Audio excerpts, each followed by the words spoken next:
Boa tarde, pessoal. Sejam todos bem-vindos, bem-vindas. De volta de quem saiu de férias, de quem não saiu de férias também, bem-vindos, bem-vindas. Estamos dando início hoje à nossa semana formativa de agosto. O tema dessa semana vai ser diversidades, então as diversas formas de diversidade que nós temos dentro do SENAC, a vivência da diversidade, a convivência dentro dos nossos espaços. Esse foi o tema motivador que inspirou o nosso encontro. Estamos com uma programação bastante completa. E hoje, para iniciar, nós temos o professor convidado, o professor Marcos Brogna, também é autor da editora SENAC, do livro Viva e Entenda a Diferença.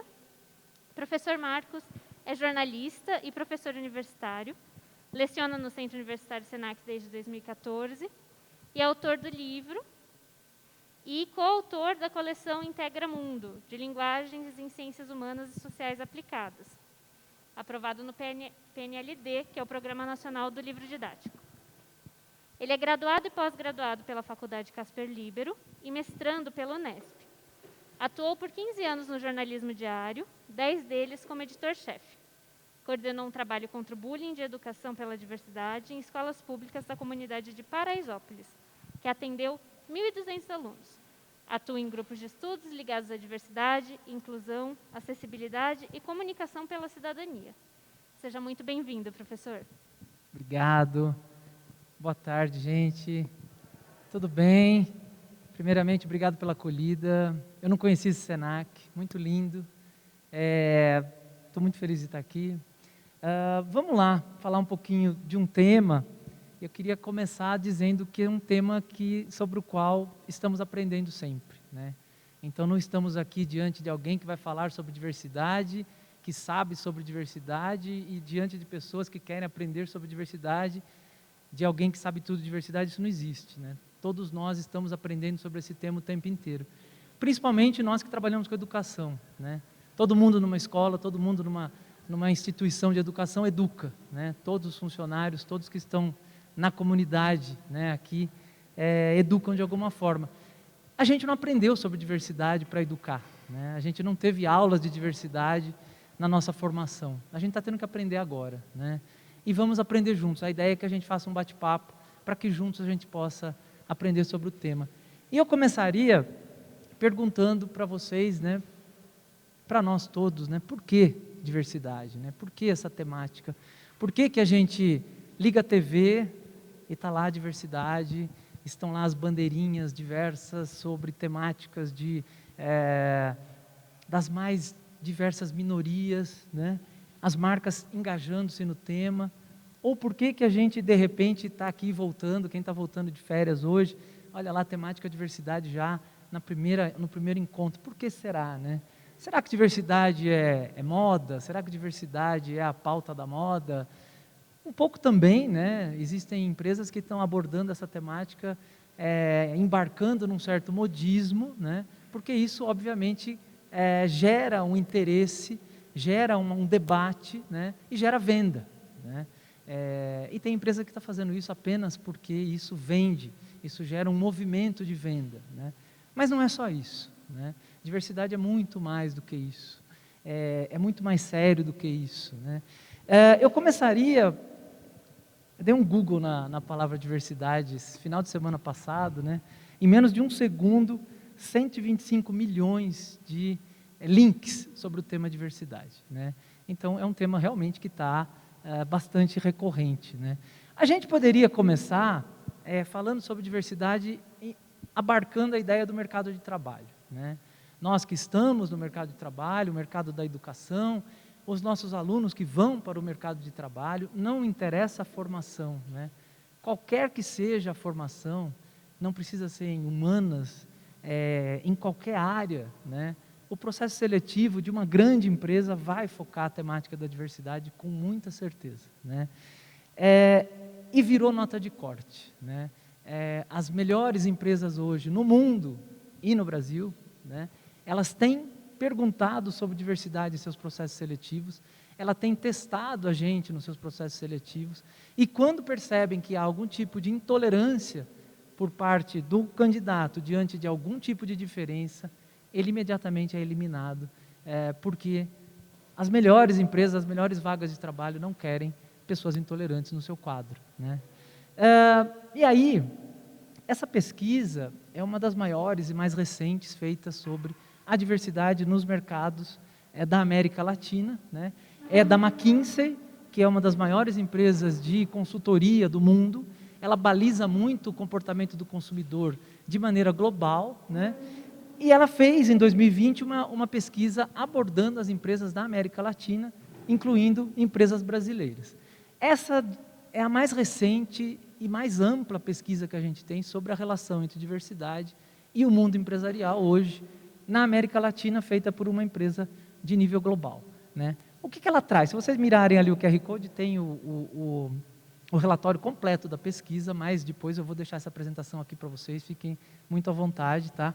Ela vai trazer uma relação entre diversidade, saúde financeira das empresas e saúde dos funcionários, que é uma ponte muito interessante, é o melhor dos mundos que a gente gosta, né? Empresa bem, funcionário bem, ótimo, né? É o desafio número 1. O que ela traz? Olhem só, o compromisso com a diversidade estimula melhores práticas de negócio. O compromisso com a diversidade estimula um comportamento mais eficaz por parte da liderança. A diversidade apoia a felicidade dos funcionários e a saúde organizacional. Há um vínculo claro entre diversidade e performance financeira. E o lado vazio do copo, para a gente usar o jargão, né? Ainda tem muito a ser feito, ainda é uma minoria de empresas que trabalham a temática da diversidade.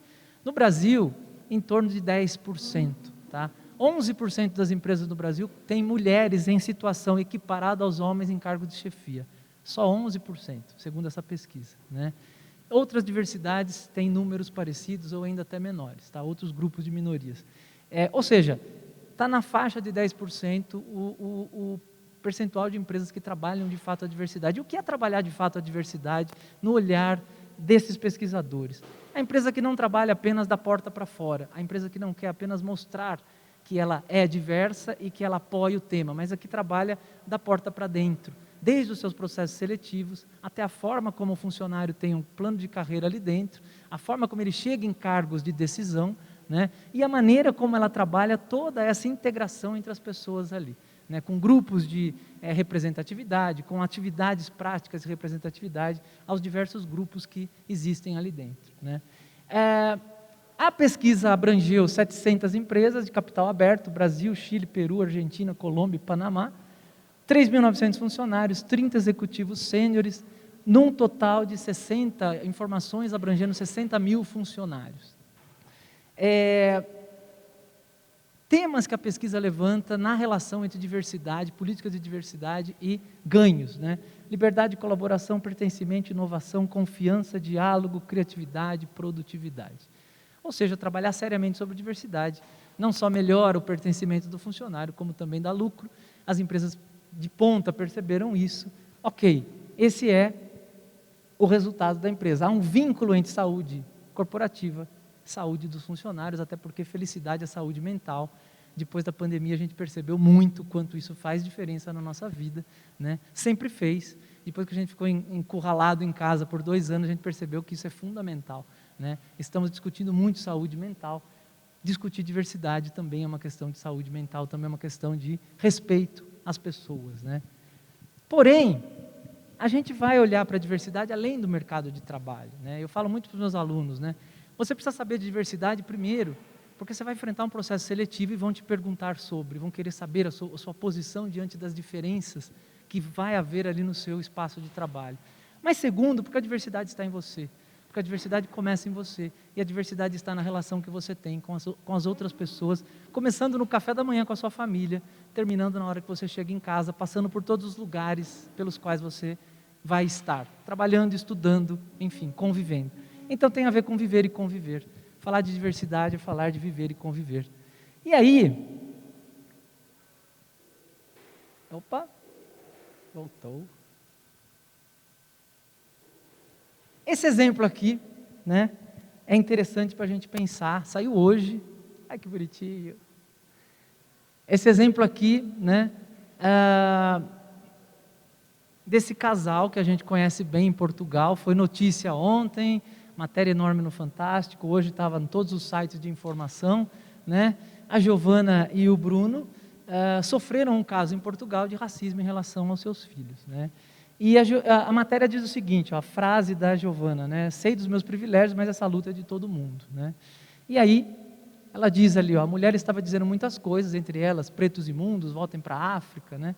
Portugal não é lugar para vocês, vão embora daqui. Aí envolve racismo, xenofobia, né? Tem várias, né? E é interessante o que ela fala, porque ela é uma mulher branca, uma mulher loira, né? Num padrão muito eurocêntrico, num lugar de privilégio muito grande, e ela coloca justamente isso, né?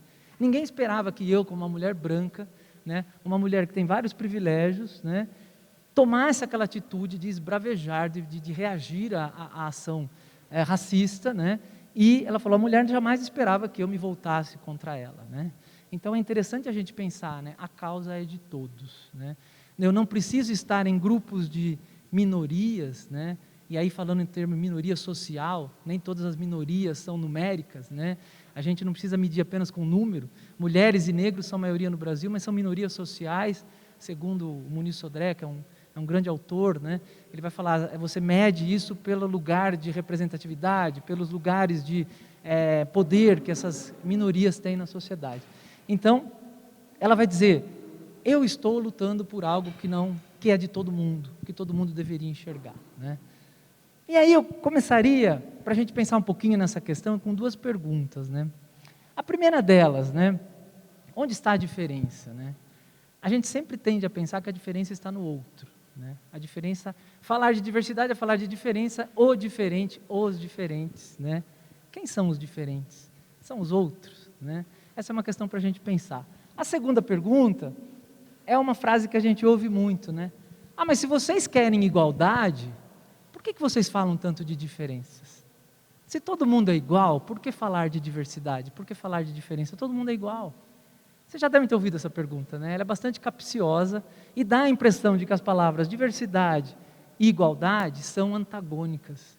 Uma coisa não dá para trabalhar com outra, né? Ou eu defendo a diferença, ou eu defendo a igualdade, as duas coisas não casam. E é interessante a gente pensar sobre essa colocação para a gente desmistificar um pouquinho sobre esse tema, né? Respondendo a primeira, eu cito aqui um livro que me fez gostar muito dessa temática da diversidade, a minha área é comunicação. Eu fui dar aula lá no CAS, numa disciplina que tinha a ver com a temática da diversidade, esse livro estava na bibliografia, eu fui até a biblioteca, peguei esse livro, devorei esse livro. Reinaldo Bugarelli é um grande autor que trabalha a diversidade relacionada a empresas, né? Ele diz o seguinte, ó, somos mais de 7 bilhões de humanos convivendo com outras milhões de espécies vivas. Você ainda acredita que diversos são os outros, né?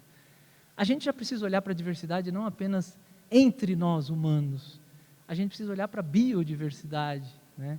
Que tanto a gente desprezou ao longo de milênios, né? Séculos de vida, né? Quem são as outras espécies? Como a gente olha para o resto da vida, o resto, entre aspas, né? já tem uma carga de preconceito, né? As outras vidas, né? Então, a diferença começa em nós, né? A diversidade começa quando a gente olha para nós mesmos, né? E, lógico, olhando para o outro também, né? Então, como ele diz aqui, diversos somos todos. Começamos nós com a diferença. E a segunda pergunta, esse livro ajuda bastante a gente a responder, né? Diferentes não desiguais, de 3 autores, tá? Esse livro vai mostrar o seguinte, ó, o contrário de diferença é semelhança. O contrário de igualdade é desigualdade. Ou seja, diferença e igualdade não são palavras antagônicas, são palavras que podem se somar. Eu busco uma política de igualdade numa instituição, seja ela privada, seja ela pública, seja ela em qualquer lugar, a partir do olhar para as diferenças, a partir do entendimento que, dentro das diferenças, entendendo as diferenças, eu posso criar espaços, oportunidades, situações em que todos sejam tratados de maneira igual, em que todos tenham direitos iguais. É a tal da equidade, né? Aquela velha imagem que a gente já viu milhões de vezes na rede social, né? O muro, as pessoas de diversos tamanhos, né? Alguns conseguem enxergar além do muro, outros são mais baixos que o muro, eles precisam de um espaço para que eles tenham acesso àquele olhar para que todos consigam olhar, e a partir do momento que todos conseguem olhar aquele horizonte, eu posso medir a forma como cada um trabalha aquele olhar. Aí eu posso falar um pouquinho de uma palavra que a gente ouve muito, né, meritocracia, né? Eu posso medir o mérito a partir do momento que todos enxergam o horizonte, porque alguns não enxergam. No trabalho que eu fiz em Paraisópolis, com escolas públicas de lá, eu tinha muitos alunos que diziam assim: se eu colocar o endereço da minha casa aqui na comunidade, nem me chamam para entrevista. Então ninguém está medindo talento, ninguém está medindo vontade de trabalhar, ninguém está medindo competência. Está se segregando um grupo social, simplesmente, né? Então aí eu não tenho como falar em meritocracia, né?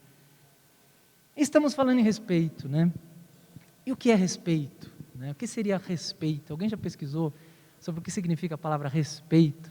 É muito interessante. Se você pegar a palavra respeito, ela vem do latim respectus. Respectus tem um significado que é olhar para trás. Fala assim, o quê? O que tem a ver respeito com olhar para trás, né? Se a gente for pensar, tem. Olhar para trás é rever, é olhar mais uma vez, é olhar além da primeira impressão. Olhar alguma coisa que passou por mim e talvez eu olhei com preconceito, com uma carga de subjetividade, tentei encaixar nas minhas caixinhas subjetivas, talvez não tenha entendido totalmente, e preciso olhar de novo para poder entender, para poder respeitar, né? Então tem a ver com reescrever um pouquinho o meu olhar. E aí eu convidaria vocês para reescrever comigo algumas sentenças que a gente fala, ou que a gente ouve, que são muito frequentes, e algumas até que a gente gostaria que fossem verdade, né? A primeira delas é essa, ó: eu não tenho preconceitos, né? Eu acho que todos nós já falamos isso, adoramos falar isso, eu já falei muitas vezes, eu não tenho preconceito, né? Poxa, se eu não tenho preconceito, o que eu estou fazendo aqui discutindo diversidade? Por que temos que estudar diversidade? Por que temos que aprender todo semestre, todo ano quando a gente volta? Porque a gente tem que discutir sobre como trabalhar melhor junto ao aluno que é diverso por natureza e que a cada ano, a cada nova geração, existem mais e mais desafios para a gente entender dele, né?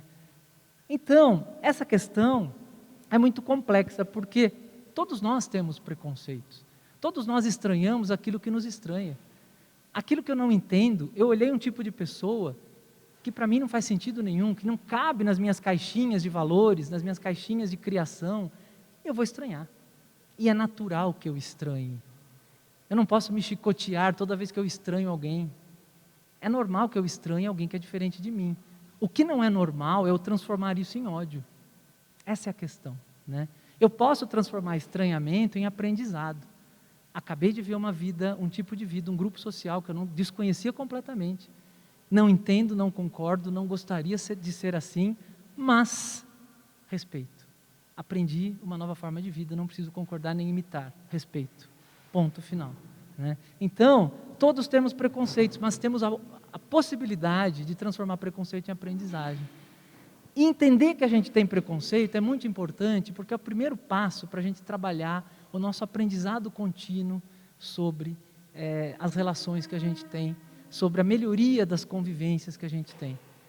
Porque a gente não percebe, por exemplo, que a gente sempre vai almoçar com o mesmo grupinho, a gente sempre costuma sair com o mesmo grupinho, a gente adora ficar nos grupos de afinidade, é natural, é nosso conforto. E às vezes a gente não percebe que esses grupos se estendem quando a gente contrata alguém. A gente acaba contratando alguém daquele grupo, sem perceber. Porque para nós aquele grupo é o normal, né? Isso a gente chama de viés inconsciente, né? A gente acaba levando aquilo que para nós é o certo para todos os ambientes, sem conhecer grupos que mereciam também oportunidades. Isso para o gestor é muito importante, trabalhar em empresas, isso é muito importante. Você já olhou para o seu lado? Qual é o seu grupo? Qual é o grupo que você contrata, né? Então, entender que a gente tem preconceito é um passo importante para a gente trabalhar a diversidade e aprender sobre ela constantemente. Então, trocando, né? Eu tenho preconceito, mas posso aprender a combatê-los, né? Todo dia, a combater os preconceitos e a ser melhor para mim e para o outro. Até porque combater preconceito é também aprender a conviver comigo mesmo melhor, né? A outra frase, a gente ouve muito também, né? Mas é o jeito dele que me incomoda, é o jeito dela que me incomoda. A gente ouvia muito isso lá em Paraisópolis. Professora, a gente não tem preconceito, mas o jeito dele me incomoda. Por que incomoda, né? A gente perguntava às vezes, você já parou para pensar que talvez o seu jeito incomode alguém? E você já parou para pensar que se o outro te incomoda só pelo que ele é, o problema está nele ou está em você? Né? Se eu me incomodo com alguém só pelo que ela é, o problema está nesse alguém ou está em mim? Às vezes a pessoa nem sabe que ela me incomoda. Então será que ela é o problema? Né? Vale a gente parar para pensar nisso. Né? Então, se seu jeito me incomoda, talvez eu é que precise mudar os meus conceitos. Né? Até porque eu estou sofrendo à toa. Deixe a pessoa ser a pessoa. Né? Eu estava, sexta-feira, eu estava saindo de casa, eu moro no centro de São Paulo, disputadíssimo espaço ali para parar o carro, né? E tinha um carro parado num lugar que cabiam 2, né, na rua do meu prédio.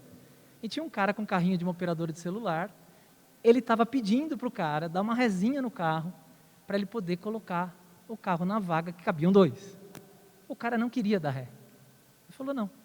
Ele falou, meu senhor, mas é só uma rezinha para eu parar o carro aqui, cabem 2. Ele falou, não.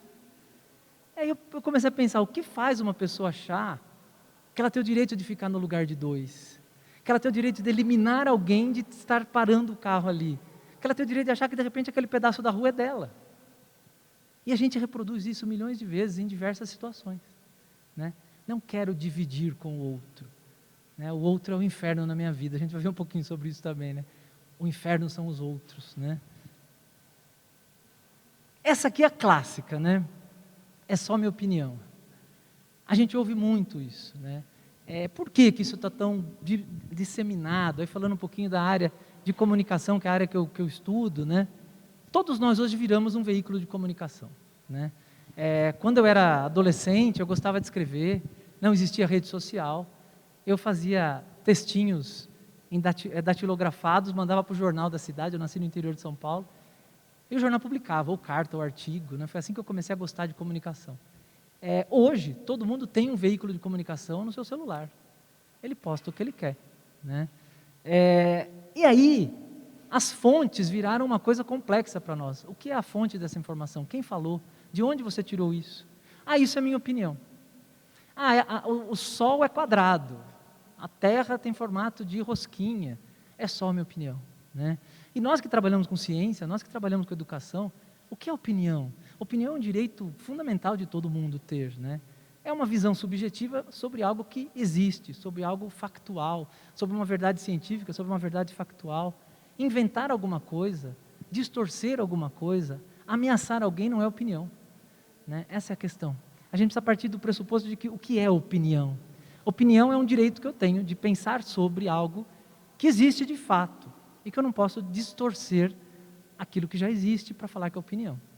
E opinião parte de outro pressuposto. Se eu tenho a minha, todos têm o direito de ter a deles.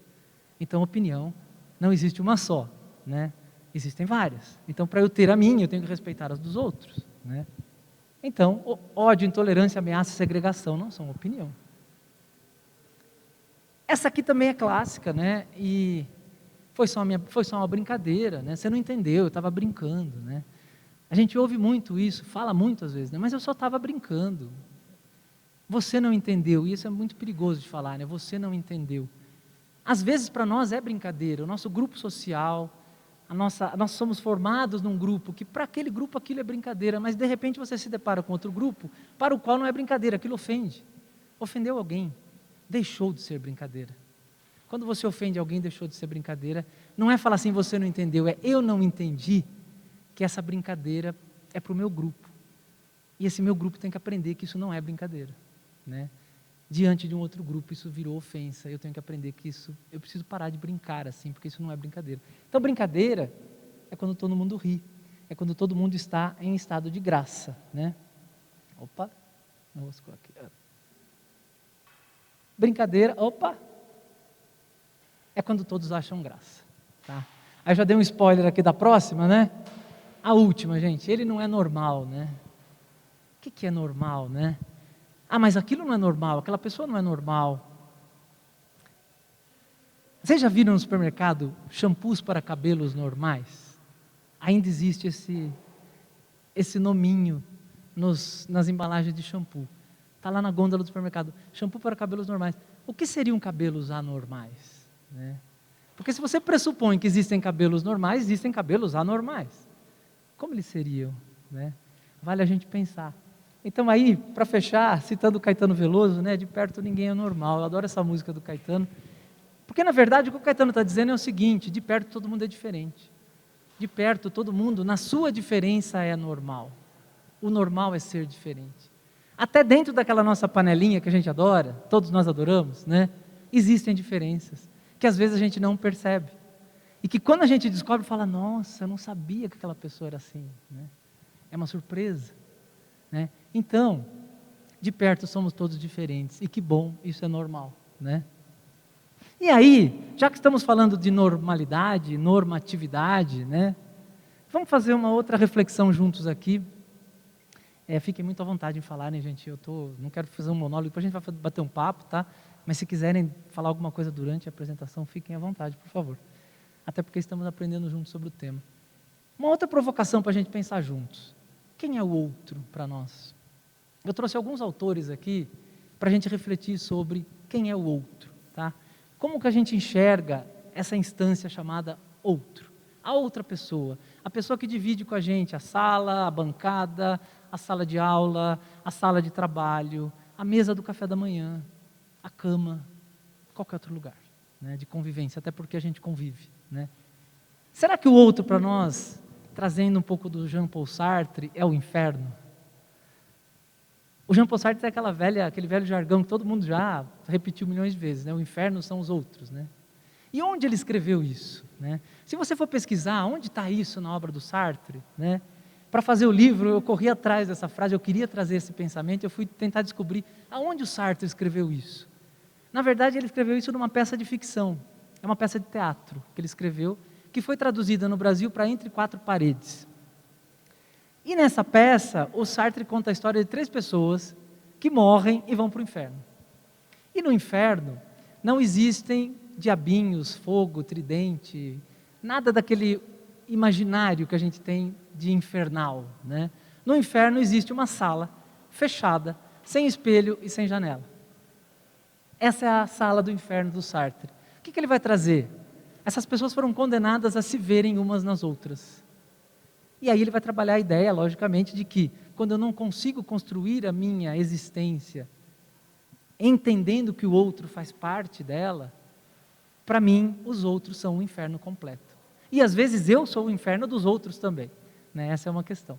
Porque eu não consigo conceber a minha existência, entendendo que outra pessoa pensa diferente de mim, divide espaço comigo, né? Está no mesmo mundo que eu, pensando totalmente diferente de mim. Ou será que a gente tem a dimensão, claro que o Sartre diz isso de uma maneira crítica, né? Para a gente entender justamente o quanto é importante a gente considerar o outro na nossa vida, né?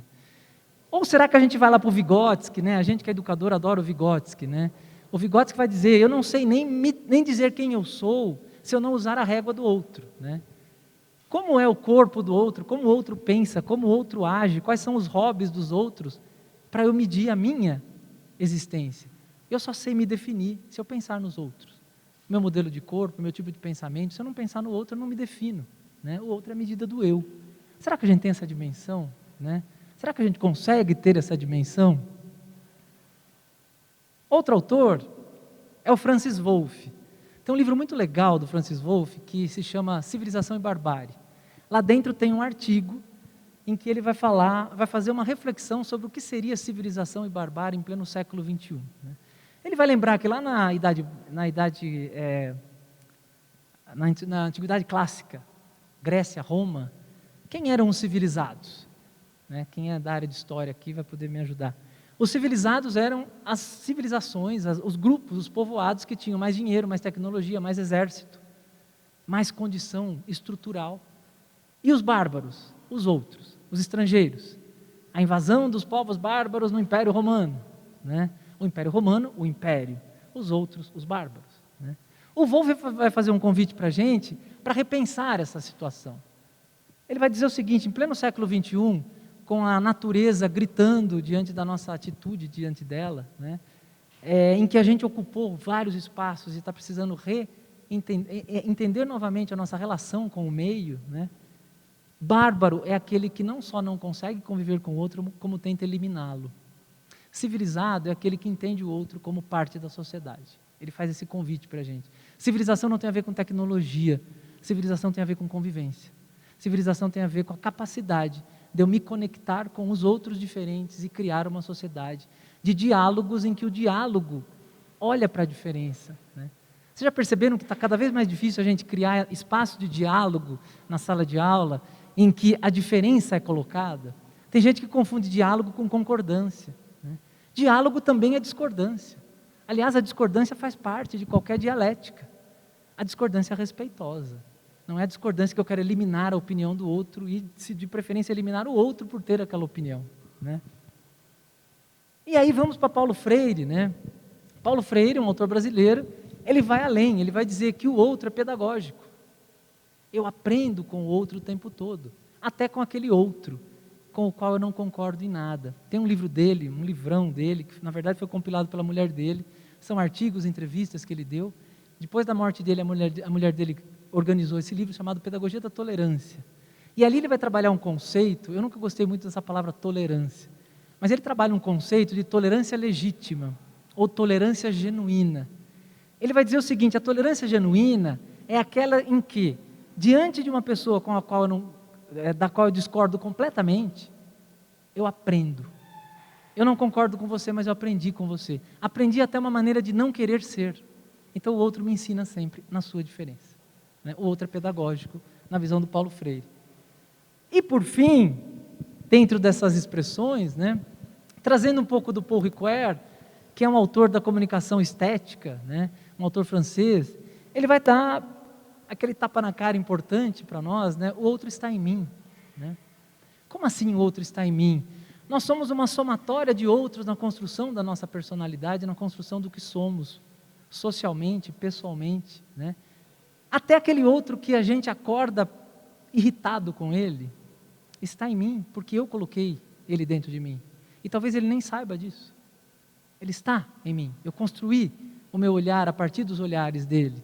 Então a gente é um conglomerado de outros que vão participando da nossa construção da identidade e da personalidade. E aí, falando um pouquinho do livro, né?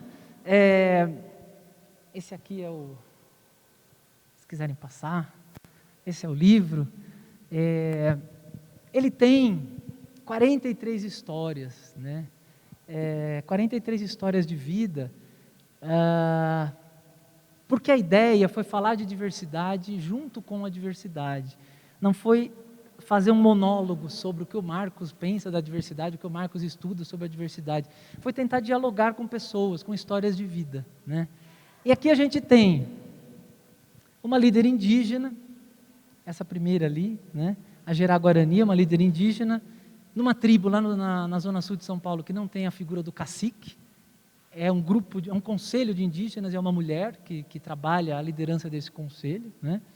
Ali a gente tem a menina e o seu primeiro emprego, e aí a gente trabalha um pouquinho a diversidade do trabalho. Tem uma frase dela muito bonitinha, que ela fala assim: a coisa mais feliz que eu tive quando eu recebi meu primeiro salário, foi quando eu pude comprar um presente para os meus pais, né? Foi o que eu mais me senti, assim, agora eu posso dar uma retribuição para eles de tudo que eles investiram em mim, né? Olha como é importante o trabalho para a gente, enquanto se sentir útil, se sentir pertencente a um grupo, se sentir capaz, né? A terceira ali, a dona Damiana, é uma diarista. A dona Damiana, ela tem uma história muito interessante, porque ela já trabalhou em lugares que não deixavam ela beber no mesmo copo, comer no mesmo talher. E ela diz assim: eu sou feliz no que eu faço bem meu trabalho, né? E aí ela nos convida a pensar o seguinte, né? Ela deu errado na vida por ser uma diarista? Ou será que errado está uma sociedade que não consegue valorizá-la, né? Porque o trabalho dela é importante, como de todas as pessoas que limpam chão, parede, pintam, fazem manutenção. São pessoas tão importantes quanto qualquer trabalho, né? E às vezes as pessoas trabalham com a cabeça tão baixa que eles estão desacostumados a ganhar bom dia, porque são invisíveis muitas vezes, né? Se tornam invisíveis por uma sociedade que não os vê, né, em importância. O quarto ali é o Caio é nosso jardineiro, lá no CAS. Não sei se vocês já visitaram o CAS, lá em São Paulo. O Caio trabalha cantando. Toda vez quando eu chegava de manhã, quando eu tinha aula de manhã, geralmente minhas aulas são à noite, mas quando eu chegava de manhã, eu escutava alguém cantando, era o Caio mexendo com o jardim e cantando. E quando eu convidei o Caio para entrevistar para o livro, eu perguntei para ele, por que você canta? Né? E ele falou uma coisa muito interessante, ele falou, quando eu estou mexendo com a terra, eu me conecto com o que para mim é sagrado, por isso que eu canto, eu estou feliz. A terra para mim é o lugar do sagrado. Olha a dimensão do jardineiro, né? Que às vezes a gente às vezes tem um preconceito de nunca imaginar que o jardineiro tem essa dimensão gigantesca do trabalho dele, do quanto o trabalho dele é importante, né? Aqui temos vários educadores, educador de criança, educador de jovem aprendiz, educador, arte educador, né? Aqui temos uma senhora que ela trabalhava em escolas na época em que não havia inclusão. Ela falava, a gente dividia os alunos especiais, e eu estudei nessa época, acho que muitos aqui também, a sala especial, os alunos com algum tipo de deficiência, principalmente deficiência intelectual, eram segregados da turma. As salas eram divididas em A, B, C, D, E, pelo QI. Né? Então, se você estava na F, né, você estava no grupo que tinha o QI mais baixo, mas quem disse que QI mede todas as inteligências que a gente tem? Aquele aluno inquieto na sala de aula, às vezes ele não está conseguindo se enquadrar naquele jeito maçante de educar, que as sociedades ainda têm hoje. Né? A educação ainda tem um conceito muito conservador de trabalhar ainda. E a gente está sempre por isso que a gente se conversa assim sempre, né? Como a gente pode mudar, como a gente pode mexer com isso. Isso é muito legal porque o Senac tem essa preocupação constante da gente discutir como a gente pode inovar na sala de aula, como a gente pode fazer algo diferente, né? E ela falava, a gente não tinha noção de que aquele modelo era completamente errado, de que segregar, aquela pessoa não vai ser segregada da sociedade, você não vai criar um planeta para ela tem o direito de estar com os outros, e os outros têm o direito de aprender com elas. Eu acho que todos vocês aqui já tiveram numa sala com alunos com deficiência, eu já dei aula para 3 alunas surdas, e para um aluno com síndrome de Down, que é o Henrique, que está aqui, e todos eles me ensinaram demais, porque não é só eles que aprendem com a sala, não existe o normal e não normal, a sala aprende com eles. Nas salas em que havia 3 alunos, nas 3 salas, aliás, foram 3 semestres diferentes, né, que tinha uma aluna surda, e tinha o seu intérprete lá, né, os alunos queriam aprender Libras, os alunos queriam achar um jeito de se comunicar com ela. Então, ela ensinava a sala, ela convidava a sala a ter um novo olhar sobre o ser humano como algo complexo. Né? Quem disse que uma pessoa cega não enxerga? Ela enxerga de outra forma. E a gente precisa aprender a fazer com que ela enxergue o que a gente faça. Né? E aqui temos uma senhora cega, né? Uma aluna surda, uma menina que sofreu muito gordofobia, a Fernanda, e eu pedia fotos deles, né, para compor o livro. Eu falei, me manda uma foto que vocês gostem, ou vamos marcar de tirar a foto, né, porque o livro tem a foto deles, o texto e o áudio. Né, eu vou mostrar depois as páginas aqui. E a Fernanda falou assim, publique esta foto. Eu estou de biquíni numa praia, eu não quero que você corte, não corte meu rosto, nada. Não coloque só meu rosto, eu quero essa foto de corpo inteiro. Porque a maioria está com o rosto, né? A Fernanda está de corpo inteiro, ela me pediu. Ela falou, eu demorei muito para gostar desse corpo. Eu quero que você publique assim a foto. Né?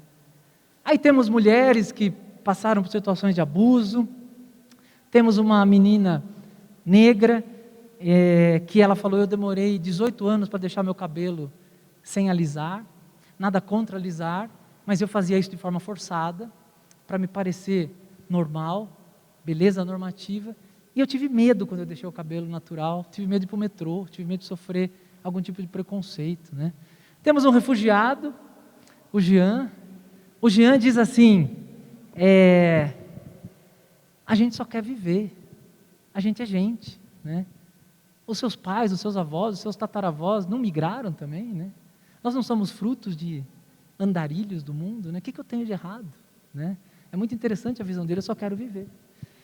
Aqui tem um menino que largou tudo para mochilar pelo Brasil, e foi um aluno meu que falou a gente vai puxando o novelo, os personagens vão surgindo, né? Um aluno meu que falou assim, professor, tem um amigo meu, ele largou tudo e ele está viajando o Brasil mochileiro. Primeira coisa que eu pensei, nossa, esse cara é estranho, né? Olha o preconceito. Quando eu fui falar com ele, né, eu fui entendendo que para ele não fazia sentido a vida normal, entre aspas, que ele levava numa grande cidade atrás de uma mesa. E para ele faz sentido estar cada dia num lugar. A dificuldade de conseguir depoimento desse cara, e o áudio, porque todos têm o áudio, Vocês não têm ideia. Cada dia ele estava num lugar sem sinal, sem Wi-Fi. Ele foi o último a mandar o áudio, mas está aí. Querido. Aí nós temos aqui alguns ativistas, né?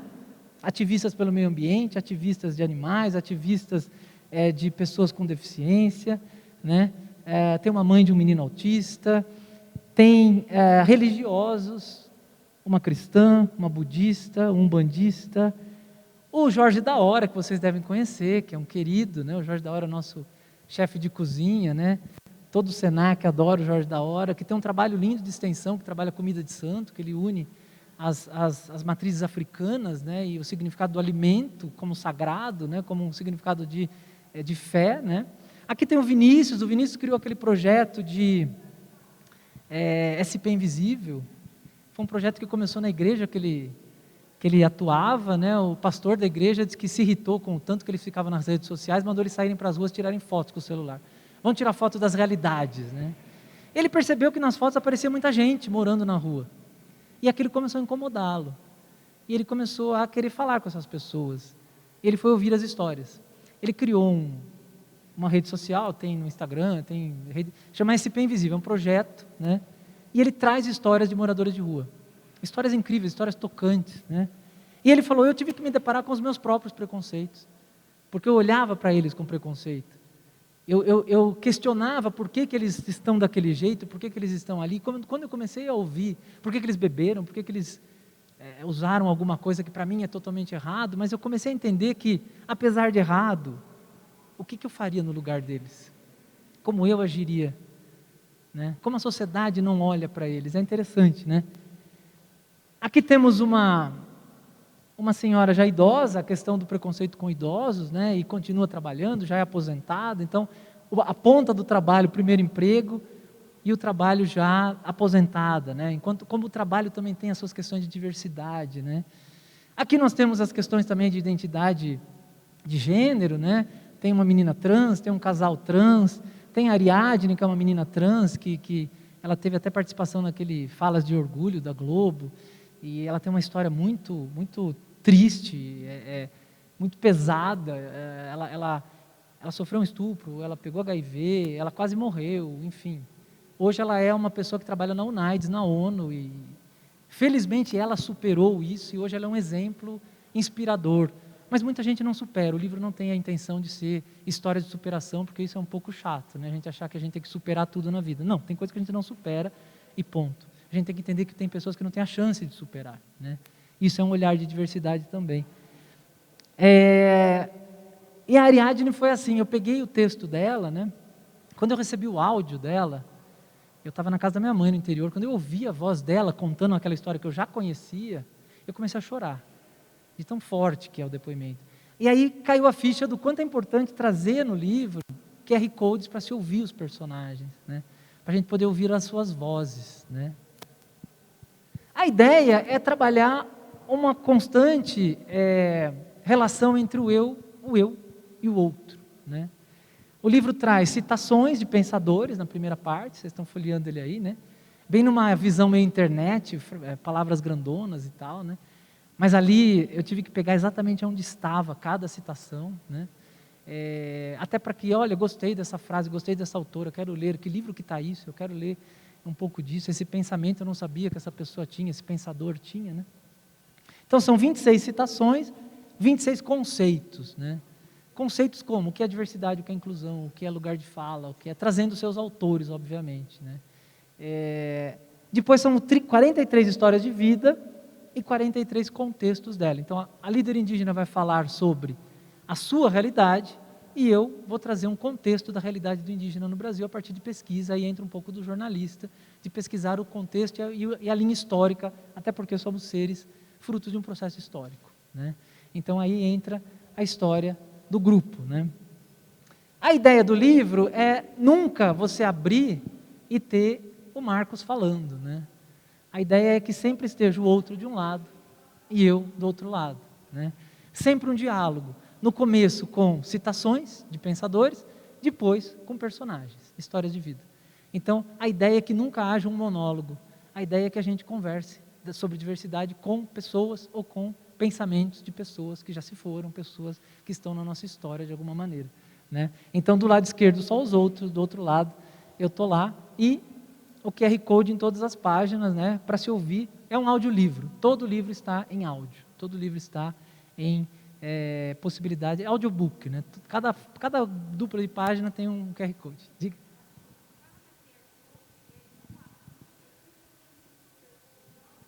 Tem os dois, boa pergunta, tem os dois. No começo do livro tem um QR Code que leva para a história do livro todo, na sequência que está o livro, das páginas, né? A ideia inicial da editora era parar por aí, né? Vamos fazer um QR Code, você ouve o livro. Mas eu pensei, poxa, de repente você está querendo pegar uma história, né? Você quer pegar aquela história e trabalhar ela numa sala de aula, trabalhar ela num grupo corporativo, trabalhar de alguma maneira. Então vamos separar as histórias, porque a minha ideia inicial era fazer um podcast. Então cada temática ou cada personagem seria um capítulo do podcast, né? Então entra a fala do personagem e a minha fala contextual. E aí eu falei, por que não dividir as histórias como em capítulos de podcast? E aí eles fizeram. Então, cada página dupla tem um código QR para o que está ali.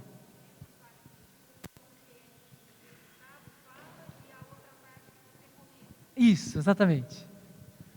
Obrigada, Marcos. Muito legal, ela perguntou se cada QR Code tem a parte que o entrevistado fala e a parte que eu falo. Sim, no começo do livro, como são citações e conceitos, só a minha voz. Na segunda parte, a voz dos personagens, a voz deles, né? E depois a minha voz fazendo o contexto da história deles. Então o livro todo está... Eu comprei um microfoninho de blogueira, está em casa até hoje como um prêmio. Assim, porque eu moro no centro da cidade, vocês imaginem, fechar o vidro, esperar o barulho passar, de repente passa um helicóptero, aí passa uma sirene de polícia, uma de ambulância, então foi um parto, né? Eu consegui gravar em silêncio, mas foi uma delícia. E assim, por que a voz? Né? Primeiro, para tentar ser um livro mais inclusivo, né? É claro que poderia ter o Braille ainda, que é uma possibilidade que o próprio Senac tem nas suas bibliotecas. A gente pode fazer uma versão com Braille. Aí eu tenho 3 leituras diferentes, né? O texto, a voz, né? E o tato, né? Tem as fotos também dos personagens, para a gente levar para a ideia imagética, como é a cara desse personagem. Então todos eles têm uma fotinho ali. É uma outra linguagem ainda, a linguagem imagética, né? Mas a ideia é que todo livro possa ser ouvido. Você pode ouvir por história, né? Por página dupla, e você pode ouvir o livro todo. Mas eu gostei da sua pergunta, é muito legal. Obrigado. Aqui está um exemplo da primeira parte, né? Uma frase da Maya Angelou. Maya Angelou, uma grande artista, lutadora do povo negro preto norte-americano, lutou com Malcolm X, Martin Luther King, foi condecorada pelo Barack Obama.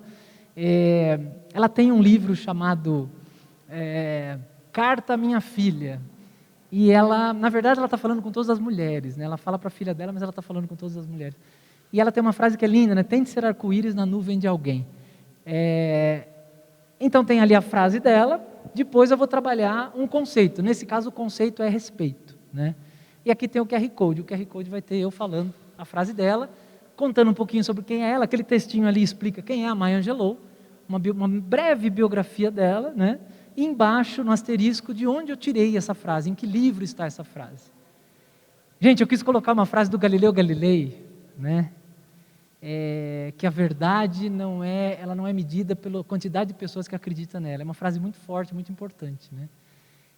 E para achar onde está de onde essa frase foi tirada, né? Porque se você procura na internet, tem muita frase de todo mundo e tem muita frase que não tem autoria verdadeira, né? Você vai lá tem sites especializados em frases, né? Eu quis trazer uma linguagem de internet para o livro. A ideia de convidar a gente a ler a partir daquela memória de internet que a gente tem, porque a gente está conectado, não são só as gerações de hoje.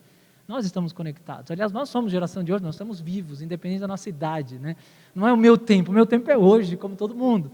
Então, mas para buscar, aí tinha uma biografia do Galileu, o que eu comprei de livro na pandemia, que a gente aprovou isso em plena pandemia, né?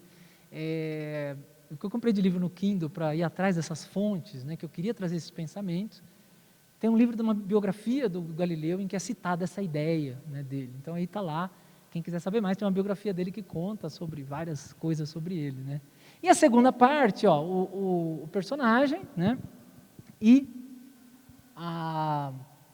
o contexto, né? Então aqui a Gerá Guarani vai falar sobre a história dela, eu vou falar um pouquinho do contexto dos indígenas no Brasil, desde 1500, com dados daí, do caso da FUNAI, que é a maior fonte hoje de informações sobre os indígenas, né? E a Gerá tem uma coisa muito legal. A Gerá, ela fala assim, quando vocês... sabe aquelas bolinhas que vocês criam no computador que valem milhões, né? Ela fala assim, quando acabar a água, aquilo lá não vai valer nada. E é muito interessante este olhar. Ela fala, vocês acumulam, acumulam, acumulam, e no fim do mês sobram boletos acumulados, né? Parem um pouco, o mundo não aguenta mais isso, né? É muito interessante esse olhar diverso. Eu jamais teria esse olhar se não fosse por ela. Daí a ideia de trazer o olhar, é um olhar dela, é a forma como ela, o povo dela enxerga. Ela trabalhava, ela chegou a se aculturar por opção, ela trabalhava como professora na rede pública de São Paulo. Ela falou, eu desisti, eu pedi demissão e voltei a ser uma agricultora. Ela falou, porque para mim é muito mais difícil ser uma agricultora, porque eu quero resgatar as origens do povo Guarani. Ela viaja a América Latina toda, tentando resgatar as plantações do povo Guarani, aqueles milhos de diversas cores, né? Ela falou, e a gente está tendo uma reconexão com a história nossa para a gente voltar a produzir agricultura, né? Agricultura vem de cultura, né? Trazer a cultura do meu povo através da comida, através do que planta, né? Então é muito interessante esse olhar dela, né? De que eu perguntei para ela, falei, qual é o seu sonho, Gerá? Que sonho você teria? E é muito bonito o que ela respondeu. Ela fala assim, o meu sonho é o seguinte, vocês de Iruá, ela chama os homens brancos de Iruá, né? Vocês de Iruá já tiveram conexão com a natureza em algum momento da vida de vocês. Todos os povos nascem na natureza. O meu sonho é que vocês se reconectem. Só isso, né? Muito bonito o olhar dela, um olhar muito carinhoso, né? Que ensina bastante. O povo originário, ela é a primeira personagem, o povo originário do nosso país, né? Então vamos lá. A ideia, né? 26 citações, 43 histórias de vida no lado do outro, 26 conceitos e 43 contextos do lado meu, né? Quais são os conceitos, tá? Liberdade, respeito, maiorias e minorias, alguns dos conceitos que estão no livro, né? Vulneráveis, diversidade, inclusão, acessibilidade, desenho universal, né? Nós estamos num lugar de desenho universal, né? Desenho universal é um conceito que nasce na arquitetura, na Universidade da Carolina do Norte, que mostra o seguinte, desafia, no caso os arquitetos, isso depois se expandiu para outras áreas do conhecimento, a construir espaços já concebidos para todo mundo. Isso é um baita desafio. Evitar a adaptação. Então, a gente vê que aqui tem rampas. Todo mundo sobe rampa. Isso é desenho universal. Eu poderia fazer escadas e uma rampa bem mal instalada, só para dizer que eu tenho, isso acontece muito no Brasil, né? Nós temos espaços muito pouco adaptados, né, para pessoas com deficiência física, por exemplo. Então aqui não, a gente vê que é construído com rampas, isso é um tipo de desenho universal, né? Todo mundo pode subir rampas, né? O CASA lá tem muito isso também. Então é um conceito muito interessante para a gente pensar, eu posso criar um livro em desenho universal, eu posso dar uma aula em desenho universal. Quando eu vou preparar uma aula, eu tenho uma aluna surda, eu tenho que pensar em legenda, né? Eu tenho que pensar na forma como eu vou trabalhar o audiovisual, né? E como ela vai entender. Ou se tem um aluno cego, como é que eu vou fazer, né? Então pensar uma aula não só para aqueles que conseguem enxergar com os olhos, que conseguem ouvir, né? É uma forma de eu pensar numa aula com desenho universal, né? Normatividade, lugar de fala, lugar de escuta. Lugar de fala é um baita gera uma baita polêmica desnecessária, né? Lugar de fala quer dizer que eu não posso falar sobre... Não, eu posso falar sobre o que eu quiser. Eu só não posso ser representante de um grupo do qual eu não faço parte. Eu tenho que entender que esse grupo tem que ter espaço de decisão e tem que ter a sua voz válida, né? Como representatividade, né? Diante de uma... Eu não sou mulher, mas eu defendo a causa feminina. Eu não sou negro, mas eu defendo a causa negra. É claro que eu quero falar sobre eles, mas eles têm muito mais propriedade para falar sobre aquilo que eles sentem e que eu não sinto, né? Então isso vale para os outros grupos, né? Então me cabe ligar o lugar de escuta. Me ensina sobre o que é ser você. Eu quero ter empatia, né? E para ter empatia eu tenho que saber quem é o outro e não o que eu quero para o outro, né? Eu não quero que aconteça nada para você que eu não gostaria para mim. Isso não é empatia, isso pode ser compaixão, né? Empatia é, eu quero entender o que é bom para você, o que é ruim para você e desejar que você tenha aquilo que te faz bem, né? E lutar por isso. Lugar de privilégio, né? Todos nós temos algum tipo de privilégio. No caso da Giovana, ela trabalha isso naquela reportagem, né? Que ela sofreu racismo lá em Portugal. Ela tem um lugar de privilégio, ela está lutando contra esse privilégio. Ela tem uma postura de querer mudar esse privilégio. Ela entende o lugar do outro, que se talvez tivesse uma mãe negra no lugar dela, não teria o respaldo que ela teve naquele restaurante, né? Aculturação, apropriação cultural, comunicação não violenta, ética, moral, sustentabilidade, especismo, né? O nosso preconceito com outras espécies, né? Afeto, dialogismo, empatia, são alguns dos 23 conceitos. E as histórias de vida, a indígena, diarista, o jardineiro, as pretas, os pretos, os educadores, as pessoas com deficiência, o refugiado, o andarilho, a cristã, a budista, o umbandista, a aposentada, as mulheres assediadas, empoderadas, os ativistas, os cis, as trans, as queer, gente, né? Cada vez que você vai puxando, aparece mais. A ideia foi encontrar a diversidade na diversidade, e não no que o Marcos fala, tá? Conversar com a diversidade, dialogar com a diversidade. Aí a ideia também da gente convidar o leitor a ser o 44º personagem, né? A ideia do livro ser vivo. Por quê? Não tem toda a diversidade no livro. A ideia não é você, peguei um mosaico da diversidade brasileira. Não. Não há uma proposta de trazer a diversidade para ali. São pessoas que toparam falar e que trazem a sua diversidade, mas do seu lado tem um monte de gente diversa tão interessante quanto o livro. Então a ideia é que o leitor escreva a história dele se ele quiser e entre numa rede social, escreva, cole, desenhe, tire uma foto e poste numa rede social com a hashtag Vive e Entenda a Diferença. A gente se encontra em algum lugar.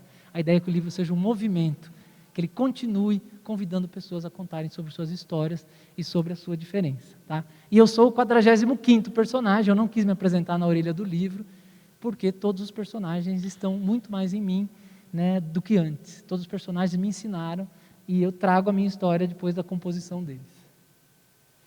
Por que o tema do livro? Porque o nome, aliás, né? A ideia inicial era Vozes de Empatia, o nome que eu propus, Vozes de Empatia. E aí eu queria encaixotar os personagens dentro de editorias, dentro de caixinhas, né? Vozes de fé, vozes de gênero, vozes de etnia, vozes de ativismo, né? Aí comecei a pensar, onde eu ponho o andarilho? Andarilho entre aspas, né? Onde eu ponho a mulher trans negra? É mulher, é trans e é negra. Ela se encaixa onde? Aí eu percebi que o ser humano não cabe em caixinha. A gente não cabe em caixinhas. A gente é muito mais amplo que isso. Falar de diversidade é tirar as caixinhas da frente. Porque as caixinhas nos limitam, nos encaixotam, nos espreme, nos dão rótulos. Nós não temos rótulos, né? Então, aí eu falei, não, esquece as caixinhas. São os personagens, né? Nem a sequência tem uma... A sequência tem uma lógica assim. A líder indígena, o povo originário. A menina e seu primeiro emprego, estão no começo. No final tem uma idosa, a idosa aposentada. Então tem um pouquinho desse fio histórico, né, da vida. Mas os personagens são todos misturados. E aí o nome do livro mudou. Aí a própria editora falou assim, poxa, Vozes de Empatia, muda o nome. Aí eu entendi por quê, né? Vozes de Empatia parece aquele filme de suspense que a gente assiste de fim de semana, né? Vozes, né? Não fica legal, né? Vamos colocar outro nome, e aí vive, entenda a diferença, viva a sua diferença. Porque a diferença começa em você. Você é diferente de todo mundo. Você já parou para pensar em quais são as suas diferenças? Leve na boa as suas diferenças. Você não tem que ser igual a ninguém. Viva a sua diferença, entenda a diferença do outro, entenda a sua diferença.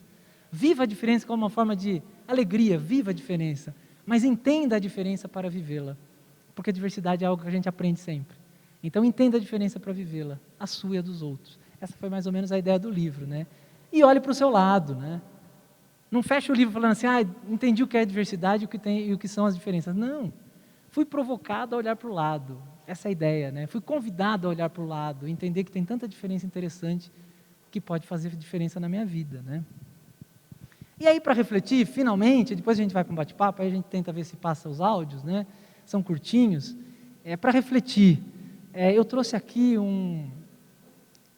uma frase de um livro muito interessante, Marcas da Diferença no Ensino Escolar, do Richard Miskolci, que é um pesquisador da Federal de São Carlos, e ele vai falar o seguinte, o silêncio diante do incômodo causado por quem age de forma distinta da maioria não é uma atitude neutra, é uma tentativa de eliminá-lo.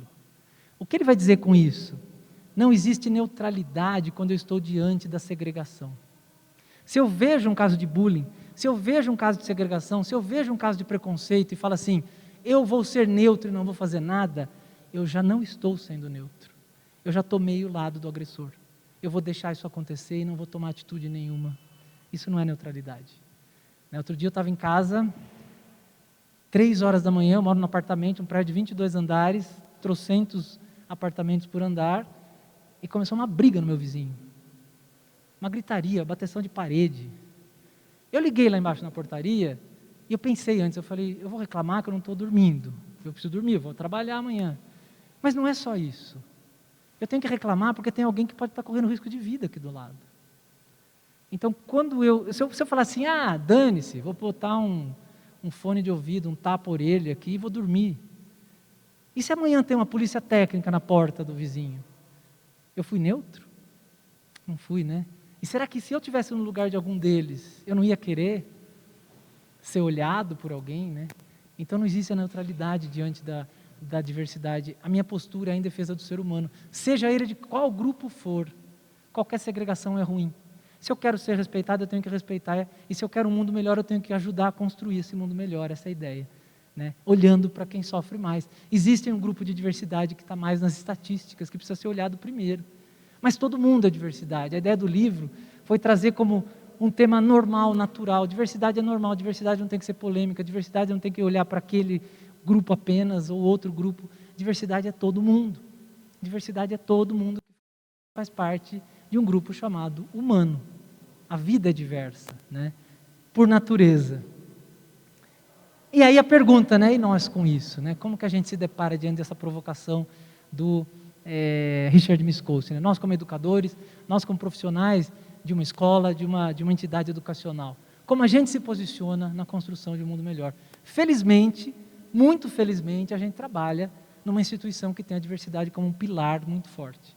Eu tenho ido em vários Senacs, falar do livro, falar da temática, e eu sinto que a gente aqui dentro consegue construir uma política de diversidade muito interessante, e nós somos convidados a participar dela. Isso é muito interessante, isso é uma minoria de instituições que faz, né? Então, felizmente, estamos com a possibilidade de criar aqui um microcosmo transformador, potente e inspirador para a sociedade. Então, isso também é um pouco da nossa responsabilidade enquanto profissionais do Senac, né? Gente, falei demais, né? Deixa eu só passar aqui a... Opa! Deixa eu vir aqui. Parou? Travou? Pode? É para frente. Não, para frente. Aqui tem a bibliografia dessa apresentação, tá? No livro são várias páginas de bibliografia. Pode passar, e a próxima é só um agradecimento pela atenção de vocês e vamos bater papo. Espero que vocês tenham curtido. Muito obrigado pela atenção e pela acolhida. Valeu!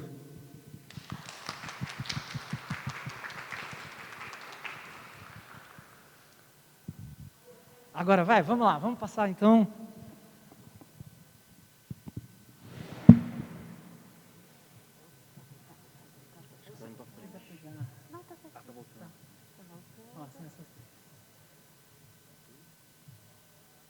Fui abortado pelo meu pai.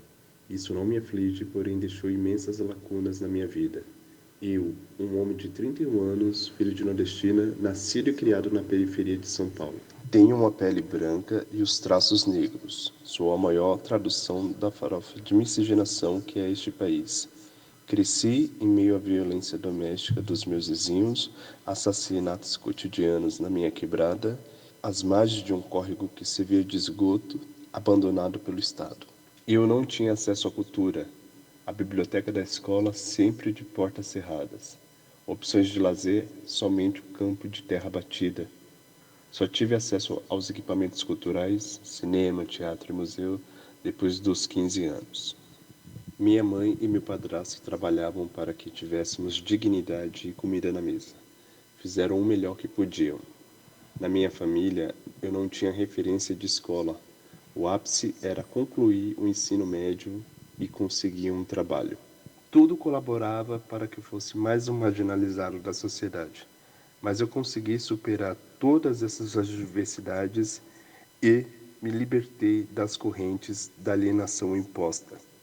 Aos 16 anos, quando eu li A Hora da Luta, de Álvaro Cardoso Gomes, foi uma grande revolução que aconteceu dentro de mim. Desde então, eu me transformo toda vez que abro um livro. Sonho um dia poder proporcionar para mais pessoas da favela esse mesmo sentimento de emancipação. Quando eu li Quarto de Despejo, de Carolina de Jesus, eu me senti plenamente alcançado quando ela diz que nasceu para ler as palavras. Este sou eu, um pobre favelado, que apesar do descaso do Estado, conseguiu se salvar por meio da leitura. Sinto muito orgulho das minhas origens e amo a palavra escrita. Viva o povo da periferia. O lindo depoimento de Wallace nos faz pensar nas páginas que nos emancipam. No filme O Contador de Histórias, Luiz Vilaça conta a vida de Roberto Carlos, garoto pobre que, após passagens pela antiga FEBEM, encontra acolhida em uma pesquisadora francesa e acaba se tornando um dos maiores contadores de histórias do mundo. A cena em que ele é apresentado a um livro é incrível. Ela lê para ele 20.000 Léguas Submarinas, de Júlio Verne. Isso lhe causa uma viagem, segundo ele, maior que cheirar tiner. O livro o liberta para o sonho que a desigualdade ceifou. Wallace chama isso de emancipação, tão necessária em um país que é fiasco em leitura, atrás de mais de 50 outros países, segundo o Programa Internacional de Avaliação de Estudantes, o PISA. Que muitos Wallaces nos salvem com a leitura. O Wallace é interessante, ele foi meu aluno e eu orientei o TCC dele, do grupo dele em Publicidade e Propaganda, lá no Senac. E ele quis fazer um projeto de TCC em publicidade que era um livro. Então vocês imaginem orientar um livro em publicidade e ele queria um livro que tivesse inspiração nas músicas do Baiana System para crianças. Então era uma transmídia assim completa, né? Como é que a gente vai trazer esse olhar? E um livro freiriano, ele tinha uma ideia totalmente Paulo Freire, assim. Bom, eu quase pirei para fazer a orientação desse trabalho, eu aprendi pra caramba, e assim, ele traz essa raiz dele, muito interessante, ele fez um livro era um grupo de crianças que viajava para o país da América do Sul, e ele ia contando os países da América do Sul, não pelos seus clichês, mas pelos seus povos originários. Linda a história, né? Como que os povos originários de cada... Então, o Brasil não é o futebol, o carnaval e a feijoada, não. Quais são os povos originários que formaram as características culturais desses países, né? Um livro incrível. Tirou 10 com louvor no TCC dele, é um querido, está aí no livro. Sempre vejo esse pessoal, tenho contato com eles, o Wallace me ensinou bastante. Vamos ao próximo. Dona Damiana. Meu nome é Damiana da Costa, eu vim da Paraíba em 85 e lá eu já trabalhava como doméstica, né, limpando aqueles casarão, tal, vendo do interior, mas bem interior mesmo. Aquela pobreza, lá é assim, quem é rico e quem é pobre é muito pobre mesmo. Então, eu comecei a limpar a casa do pessoal quando eu tinha mais ou menos 12 anos. Né, para não morrer de fome mesmo, porque eu não tinha um chinelo para calçar, não tinha uma pasta de dente para escovar meus dentes, era muito pobre. E passei muita fome mesmo. Aí eu resolvi, em 85, eu resolvi vir aqui para São Paulo, né, para trabalhar, para ganhar um pouco mais. Vim com a cara e a coragem. Aí casei, né, tive 4 filhas, aí não deu certo meu relacionamento com meu marido, aí separei. O que acontece? Eu separei e fui cuidar da minha vida com as minhas 3 filhas. A outra já era casada. E o que acontece? Aí comecei a pagar aluguel e tal. E muito sofrimento também, né? Porque elas tudo menor. E meu marido era depressivo, ele era doente, né? E tá. Aí, e ainda me agredia, batia, eu dormia na rua com as meninas, chovendo, para não ir para casa de parente, porque eu não tenho ninguém aqui. Quer dizer, tem 33 anos que eu não vejo ninguém da minha família. Ninguém.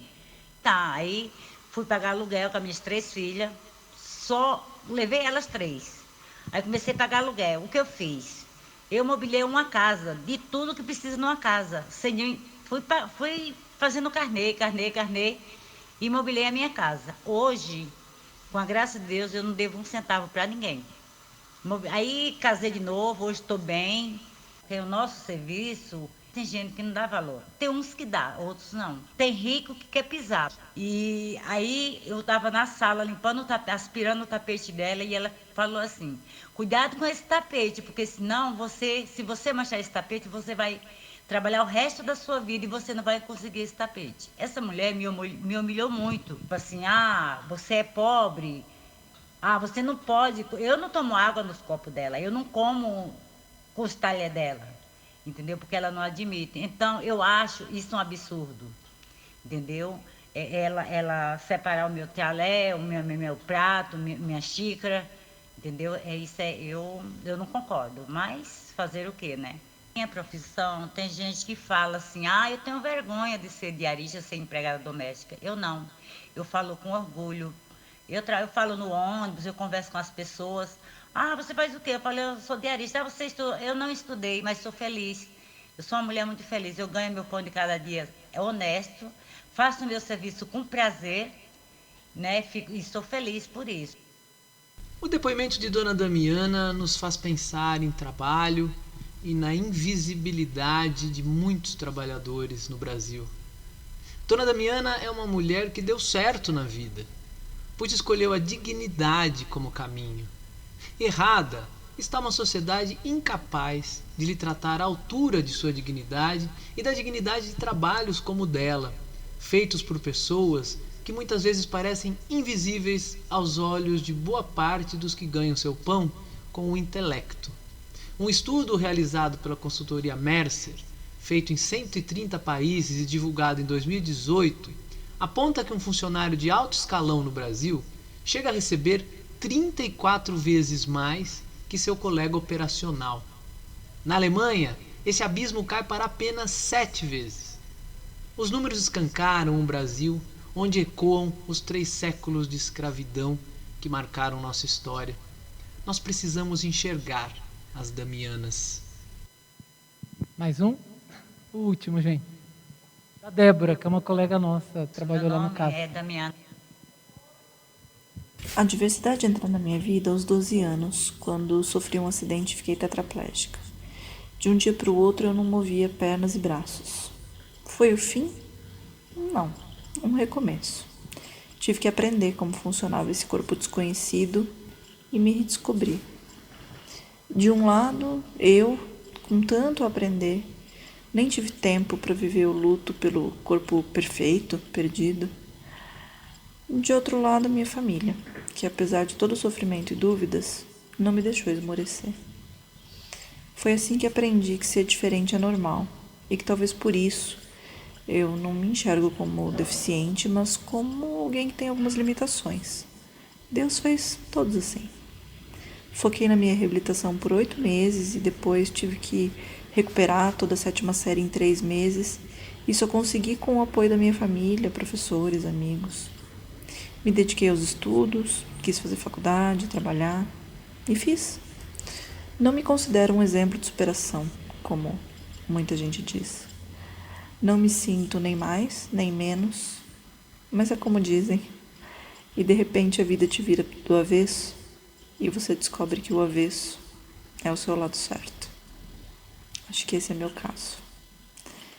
Meu nome é Débora Gribler, tenho 34 anos, sou casada e atuo como coordenadora acadêmica de pesquisa e extensão.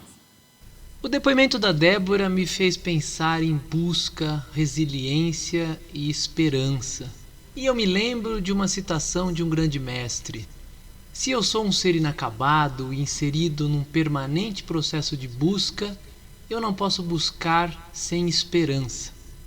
Essa frase é de um dos maiores educadores do mundo, o brasileiro Paulo Freire, no livro Pedagogia da Tolerância, lançado após sua morte por sua mulher Ana Maria Araújo Freire. Ajuda-nos a entender que somos passageiros de uma vida dinâmica, que nos empurra à constante transformação e adaptação. Entender quem somos e quem nos tornamos a cada aprendizado novo é um exercício que tem tudo a ver com diversidade. Porque não somos apenas diferentes dos outros, mas nos tornamos diferentes do que fomos a cada passo dado. Legal esse depoimento dela, né? Porque Até quando eu tinha um banco de imagens, né, para trabalhar algumas ideias, né, de imagens a ser colocadas, e a borboleta que mostra a ideia da transformação, né? Ela falou, nossa, tudo a ver, né, com a minha história. E acho que se a gente olhar para trás, a gente vai ver que a gente tem muitas mudanças que pelas quais a gente passa, né? Algumas por opção, por escolha, por acidente, por algo que a gente não escolheu. A nossa dinâmica de vida é diversa, né? Se a gente olhar pelo que a gente pensava 10 anos atrás, 20 anos atrás, o que a gente pensa hoje, a gente aprende, né? Então a diversidade é a nossa jornada também. A gente também é diferente daquilo que a gente foi, né? Então a gente constrói diferenças ao longo da nossa vida. E perguntas? Se o pessoal quiser fazer alguma pergunta, depoimento, por favor.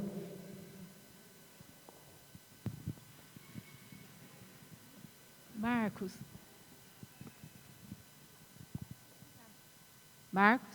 Ok. Parabéns pelo livro. Eu estou aqui encantada. Eu vou sair correndo para ver se eu já consigo um exemplar na biblioteca. Muito obrigada. Eu tenho, na realidade, 3 perguntas, né? 2 sobre a metodologia do livro. Eu percebi, escutando aqui os áudios, que você sempre teve o depoimento do seu, né, do seu diverso aí e comentários seus sobre o depoimento. E nesses comentários você aproveitou a oportunidade para trazer dados estatísticos ou conceitos ou referências bibliográficas. A minha primeira pergunta é assim, uma curiosidade. O que nasceu primeiro? Você teve contato com o depoimento e aí você foi buscar no seu repertório ideias que viriam ao encontro desse depoimento, ou você já tinha ideia dos conceitos, das estatísticas, e você foi buscar depoimentos que ilustrassem esses conceitos? Tá? Quer que eu já faça a segunda? Bom, vou responder para não esquecer. Tá bom, Pode tá ser? Bom. Lógico, por favor. Ótimo, é uma ótima pergunta. Eu acho que é um misto dos dois, porque eu tinha mapeado, e isso é uma pergunta... Você fez a pergunta mais completa possível, adorei, eu vou levar essa sua pergunta, porque geralmente o pessoal pergunta, qual foi o critério de escolha dos personagens, né? Você escolheu todos, ou eles foram vindo, né? E a sua pergunta, ela completa bem essa ideia, da ideia metodológica, né? Eu já tinha essa ideia de trazer essas percentuais, esse contexto, né? E fui atrás dos personagens, ou o contrário. Um pouco dos dois. Eu mapeei alguns tipos de diversidade que eu precisava ter no livro com muita certeza, que são o quê? As diversidades que estão nas estatísticas mais gritantes de violência, de segregação, de vitimização não, de serem vítimas de uma estrutura. Quais são as diversidades que mais sofrem estruturalmente no Brasil? Então eu teria que trabalhar a questão étnica, a questão do povo negro, preto, eu teria que trabalhar a questão da mulher, eu teria que trabalhar a questão LGBTQIA+, eu teria que trabalhar a questão das pessoas com deficiência, né? A questão social. Então, algumas eu fui mapeando, eu falei, essas pessoas eu tenho que ter, eu preciso buscá-las primeiro, né? Foram 2 anos de trabalho, né, de buscas, né? E aí, é claro, eu tive muitas dúvidas, né? Você vai compondo, então se você conhece um, você conhece outro, você chama, você conhece um grupo, olha, tem um grupo ali que trabalha com esse grupo social, então eu vou lá buscar um personagem. Aí o personagem chegava, mas eu tenho que ter também um outro. E aí esse grupo já indicava uma outra possibilidade. Então essa é a parte que eu busquei, né?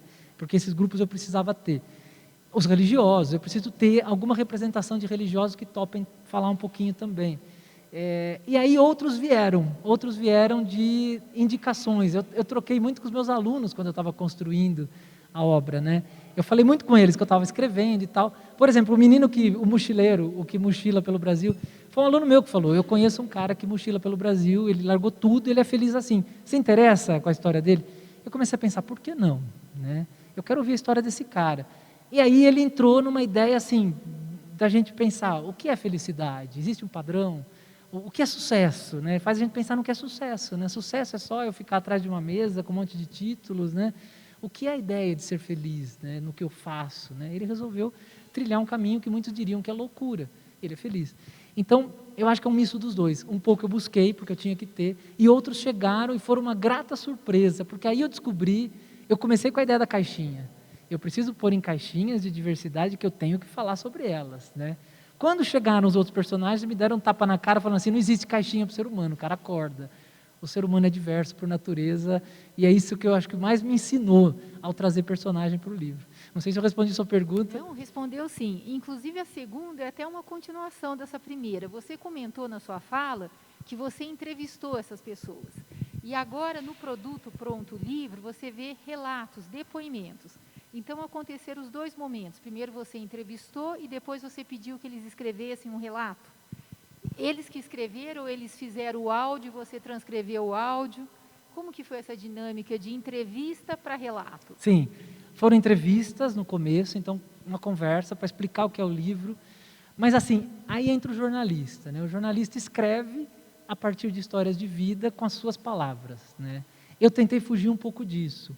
Eu não queria falar com as minhas palavras, tanto que se você for ler, as linguagens mudam, as formas de escrita mudam. Porque eu queria manter o original da pessoa, eu queria manter a fala da pessoa, né? Porque senão seria meu filtro em todo lugar, né? Eu queria justamente o contrário. Então eu fiz uma conversa com eles, perguntando sobre a vida deles, né? Alguns eu conversei mais, alguns menos, porque eu queria o quê? Que eles me contassem um pouco do que é a história deles, né? Como eles se veem daquela maneira e como eles se veriam dentro de uma obra que traz isso, né? E depois eu os deixei muito livres para falar sobre o que eles quisessem, né? Tá, fizemos um bate-papo, eu anotei várias coisas aqui, mas eu usei o texto deles. Então foi uma entrevista mais, eu acho que para provocá-los do que para eu usar. Porque eu falei, não, agora você vai falar. Ah, mas como assim eu vou falar? Fale o que você quiser. A ideia era que eles tivessem total liberdade para falar o que eles queriam sobre a história deles, para não passar, porque senão eu vou querer tocar no ponto que para mim é importante. Eu queria que eles falassem o ponto que para eles é importante, né? A entrevista serviu mais para eu trabalhar o contexto, eu acho. A partir da história deles eu crio o contexto. Então, para eles falarem, eu tentei, alguns textos chegaram maior, alguns textos menores, né? E aí algumas adaptações foram feitas, mas em geral o texto é 80% palavras apenas deles, sabe? São alguns poucos ajustes, depois eu mandei para eles de volta. Olha, tá assim, tudo bem? Você gosta assim? Quer mudar alguma coisa? Então eles participaram de tudo isso, que é outra coisa que jornalista costuma não fazer, né? Dificilmente o jornalista vai mostrar o texto dele para o entrevistado. Isso eu trabalhei em redação por 13 anos, eu nunca vi isso acontecer. E tem jornalista que se ofende até. Passa o texto para eu ler, você está desconfiando de mim e tal. Eu fiz questão de passar, olha, você fica à vontade, essa é a foto, esse é o corte da foto, a página está assim, tudo bem? Né? Então foi uma troca, eles foram praticamente, a ideia não é de ser um autor, é de ser um autor mediador, eles foram praticamente coautores, né? Porque eles contam suas histórias. Acabou ficando um livro colaborativo. Exatamente. Muito legal, olha, parabéns. E a última pergunta, que agora já não é da metodologia, mas que você também falou, e eu fiquei muito pensativa, como educadores em sala de aula, você mencionou que não fazer nada é tomar um lado, né? Então, ou seja, a hipótese de não fazer nada é algo descartado. A minha pergunta é, como fazer diante de uma sala de aula em que você tem plateia sem expor ainda mais um comportamento negativo? Sim. E eu já vou passar o microfone para os meus colegas para dar sequência. Não, a pergunta é ótima e é claro, é muito difícil, né, para nós, professores, como fazer, de que maneira fazer, em que momento fazer, como não expor. Eu acho que essa dúvida a gente vai ter sempre. Eu parto da seguinte ideia, se a gente tiver essa dúvida já é um ganho. Se a diversidade nos der dúvidas, ótimo. Se nos der certezas demais, eu tenho um pouco de medo, né? É melhor eu ter dúvida em relação ao aluno e perguntar para ele, né? Por exemplo, vou dar um exemplo que aconteceu com uma personagem que está no livro, que é a Vitória. A Vitória, eu comecei a dar aula para a Vitória, não era ela, era Vitor Hugo, e eu percebi que Vitor Hugo poderia ser uma menina trans, primeiro dia de aula. Mas eu não perguntei diante da sala. Antes de fazer a chamada, eu chamei Vitor Hugo num canto e falei, como você quer ser chamado? Posso fazer uma pergunta? Como você quer ser chamado? Ai, professor, é a terceira pessoa nesse Senac que me pergunta como eu quero ser chamado. Me chama como está na chamada. Eu falei, tudo bem, mas que bom que a instituição, 3 pessoas da instituição na mesma noite te perguntou como você quer ser chamado. É sinal de que aqui você é bem aceito como você quiser. Tudo bem? Ok. Vitor Hugo, daí 2 semestres, né, me manda um áudio no WhatsApp. Professor, eu sofri Primeiro que eu olho a foto de Vitor Hugo, a foto está uma menina, totalmente menina, eu já estou falando com base nas minhas caixinhas subjetivas, mas ele estava muito mais feminino, eu já identificaria quase ele como uma mulher cis, né? A passabilidade que a gente trabalha dentro do mundo trans, né? Ele já estava muito transformado, já era ela, né? E aí eu até estranhei, falei, quem é essa pessoa? Eu conheci pelo tom de voz dele, que eu falei, esse cara é o Vitor Hugo, mas é a Vitória, né? E ela me contou que passou por um caso de transfobia no corredor da escola, no corredor da faculdade. passaram e chamaram ela de Traveca. Traveca. E ela ficou muito ofendida. E ela falou assim, eu não era mais professor dela. Ela falou assim, eu me lembro que você foi uma das primeiras pessoas que perguntou como eu gostaria de ser, e hoje eu sou a Vitória. Ela falou, e eu gostaria de saber se eu levo esse caso para o coordenador ou não, né? Eu falei, leva porque vai ser muito importante você saber quais são os caminhos que você tem aqui dentro para resolver esse problema, para achar pelo menos uma forma de você buscar uma reparação. Ela mandou um e-mail para o coordenador me convidou para participar do processo, eu adorei, né? A gente fez reuniões com ela durante 6 meses, né? Toda quinta-feira a gente se reunia com a Vitória. A primeira coisa que o coordenador passou para ela, olha, esse é o leque de coisas que você pode, a instituição te dá a possibilidade de você identificar, punir, tal, né? Ela falou, não quero isso. Eu não quero punição, eu quero trabalhar por um caminho de conscientização. Ele falou, ok, nós vamos te apoiar. Como você quer fazer? Uma exposição, um bate-papo, bom, enfim. A gente percebeu que esse processo de nós 3 conversarmos toda semana foi dando a ela um sinal de respeito por quem ela é, porque ela era toda travada no começo e depois ela começou a ficar mais solta. E a gente terminou esse caso com uma roda de conversa. A gente uniu vários cursos, fez uma roda de conversa como aqui, né? E a gente convidou os alunos a trazerem pessoas diversas da comunidade que eles achassem que fosse interessante contar as histórias. Então, um aluno trouxe um casal de idosos que gosta de viajar, de dançar, para contar um pouquinho da vida deles. Um outro aluno trouxe uma advogada que trabalha com resolução de casos através do diálogo, em vez de, antes de ir para a justiça, vamos tentar diálogo. Outro grupo trouxe uma menina trans, outro grupo trouxe um casal de lésbica, outro grupo trouxe uma pessoa com deficiência, enfim. Rolou um bate-papo. Quem levantou a mão primeiro para falar foi Vitória. Ela falou assim, todo esse processo culminou com uma pessoa muito mais ciente de quem é, muito mais segura. Ela falou, e hoje foi o dia que eu consegui mudar o meu nome em cartório. Então eu agradeço vocês por isso. Eu e o coordenador dela estávamos chorando já litros, né, de que, olha, dessa forma a gente conseguiu dar a ela aquilo que ela precisava, né?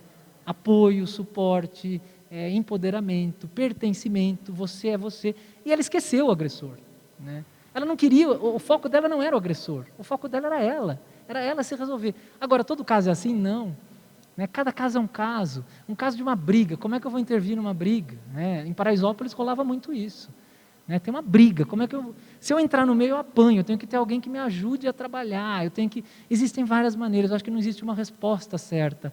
Eu acho que o que a gente precisa é buscar, primeiro, não achar normal, não achar que eu vou ficar de lado, não achar que existe neutralidade. Conhecer isso já é um caminho. Segundo, pensar como é que eu posso fazer alguma coisa. E na dúvida, pede ajuda, né? Pede ajuda para alguém. No caso, o coordenador falou comigo, nós 2 pensamos juntos, né? Vamos pensar juntos como a gente trabalha. Aí chamamos ela. Vitória, nos ajude. Como você quer? Né? Eu acho que nesse sentido é o diálogo que vai valer. Né? Para achar o melhor caminho, existem inúmeros, né? Não existe uma fórmula única. Você concorda comigo? Não existe, eu citei um exemplo, mas poderia ter milhões de outras formas da gente trabalhar. E o que é legal? O Senac abre espaço para a gente buscar vários caminhos para abraçar a diversidade. Isso para nós, professores, é maravilhoso, porque há instituições que preferem esconder o caso, né? Que não nos deixa fazer isso. O Senac nos pede para fazer isso. Eu acho que isso é uma vantagem que a gente tem enquanto educador que respeita o ser humano, né? Obrigado pelas perguntas, eu adorei. Obrigado. Dúvidas, comentários, colocações, depoimentos, o que vocês quiserem.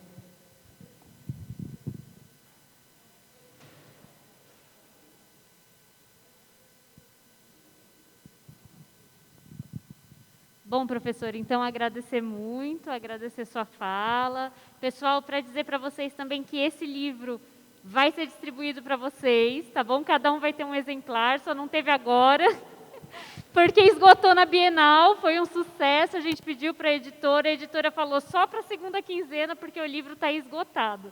Então, segunda quinzena de agosto, cada um de vocês receberá um exemplar do livro. Novamente, obrigada. E agora vamos para o coffee. Se vocês quiserem, eu me comprometo aqui com a editora presente, se vocês quiserem passar o nome de todo mundo, eu autografo todos os exemplares. Com o maior prazer, tá bom? Obrigado, gente.